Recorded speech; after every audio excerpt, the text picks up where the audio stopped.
Hello बच्चों। आज हम कक्षा चौथी के पाठ एक फैलती चप्पलें पढ़ेंगे। यह पाठ एक चित्रकथा है। इस चित्रकथा में यह बताया गया है कि अत्यधिक गर्मी का सभी चीज़ों पर अलग अलग प्रभाव पड़ता है। जैसे कि ज़्यादा गर्मी की वजह से गीले कपड़े सूख जाते हैं, नदी, नाले, तालाब, कुएं, इनका पानी जो है सूख जाता है। यानी कि गर्मी की वजह से इनका पानी जो है वो भाप बनकर यानी कि वाटर वेपर बनकर आसमान में चला जाता है। वहीं आप आइसक्रीम और बर्फ ले लो तो आइसक्रीम और बर्फ गर्मी की वजह से पिघल जाते हैं। और पेड़ पौधों को यदि पानी नहीं मिला तो वे ज़्यादा गर्मी की वजह से मर जाते हैं। यदि सब्जी या रोटी चूल्हे पर ज़्यादा देर तक पकाई जाए तो वो जल जाती है। वहीं रेल की जो पटरियां होती हैं गर्मी की वजह से फैल जाती हैं।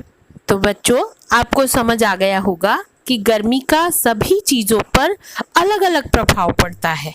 अब हम अपने पाठ को यहाँ से शुरू करते हैं। इस पाठ में एक छोटा बच्चा है जिसका नाम है सुपंदी। एक दिन उसकी दादी माँ उससे चप्पलें लाने के लिए कहती है। देखो सुपंदी, मुझे प्लास्टिक की चप्पलों की एक नई जोड़ी चाहिए। अच्छा दादी माँ। तो दादी माँ जो है वो सुपंदी को बोलती है कि मुझे प्लास्टिक की चप्पलों की नई जोड़ी, जोड़ी यानी कि पेयर, वे चीज़ें जिनको हम लोग दो पहनते हैं, जैसे कि पाँव में चप्पल हो गई, जूते हो गए, पायल है, फिर उसके बाद कान में जो ईयरिंग्स पहनते हैं।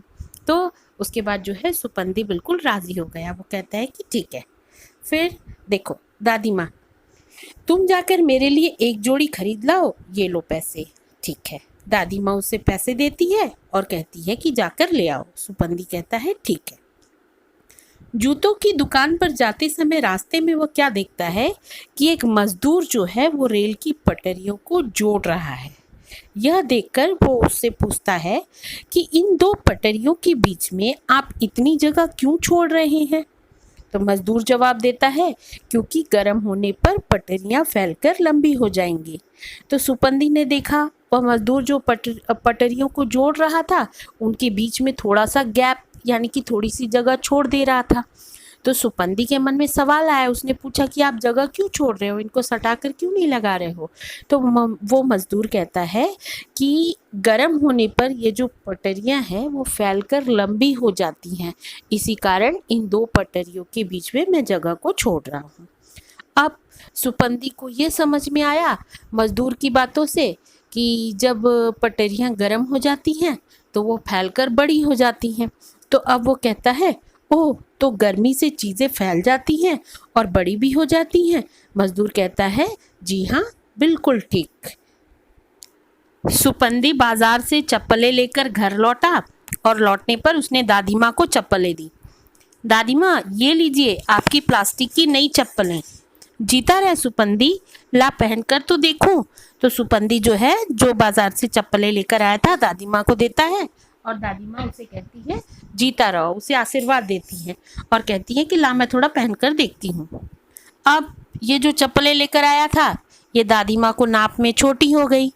तो वो कहती है, अरे बेटा ये तो छोटी है, दुकान से बदलवा कर दूसरी जोड़ी ले आ। इससे भी बढ़िया तरकीब सूझी। अब दादी माँ कहती है कि ये चप्पलें तो नाप में छोटी हैं, एक काम कर तू इसे दुकान में लेकर जा और बदलवा कर बड़ी वाली थोड़ी इसे बड़े साइज की लेकर आ। तो अब सुपंदी सोच रहा है कि मैं इतनी दूर फिर से दुकान क्यों जाऊं। अब उसके दिमाग में एक आइडिया, एक विचार सूझ रहा है। सुपंदी को रास्ते वाले मजदूर की बात याद आ गई। उसे याद आया कि चीज़ें जो है अधिक गर्मी की वजह से फैल जाती हैं, बड़ी हो जाती हैं। तो यही तरकीब उसके दिमाग में आई कि क्यों ना मैं चप्पलों को घर पे ही बड़ा कर लूं। यह सोचकर उसने क्या किया, इस तवे पर तपा लेता हूँ, अपने आप बड़ी हो जाएंगी। तो उसने सोचा कि क्यों ना मैं रोटी बनाने वाले तवा, जो लोहे का तवा होता है ना जिस पर रोटी बनाई जाती है, उसमें जो है मैं इन चप्पलों को तपा लेता हूँ यानी कि थोड़ी गर्म कर लेता हूँ और उसके बाद गर्मी की वजह से ये अपने आप बड़ी हो जाएंगी। यह सोचकर उसने तवे के ऊपर चूल्हे के ऊपर गर्म तवे पर चप्पलें रख दी। थोड़ी देर बाद अब तक दादी माँ के नाप की हो गई होंगी। तो वो चप्पलें तो चूल्हे के ऊपर छोड़ आया था और बैठकर सोच रहा है कि कुछ देर बीत गई है, अब जो है चप्पलें बड़ी होकर दादी माँ के नाप की हो गई होंगी। जब वो देखने गया तवे के ऊपर तो क्या देखता है कि चप्पलें जो है वहां पर है ही नहीं। तो वो सोच रहा है कि अरे चप्पलें किधर चली गई।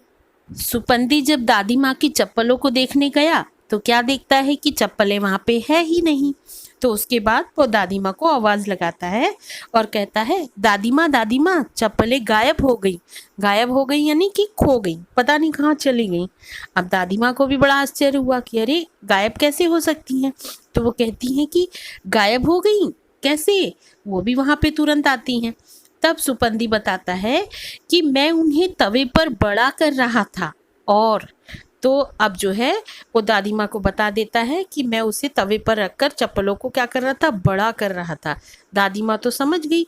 अब देखो, पटरियां तो गर्मियों की वजह से फैल जाती हैं, लेकिन अगर चप्पल को आप लोग गर्म तवे पर रखोगे तो क्या होगा, वो तो जल जाएंगी ना। तो चप्पलें जो है वो जल चुकी थी और दादी माँ ये देखते ही समझ गई कि आखिर चप्पलों का हुआ क्या।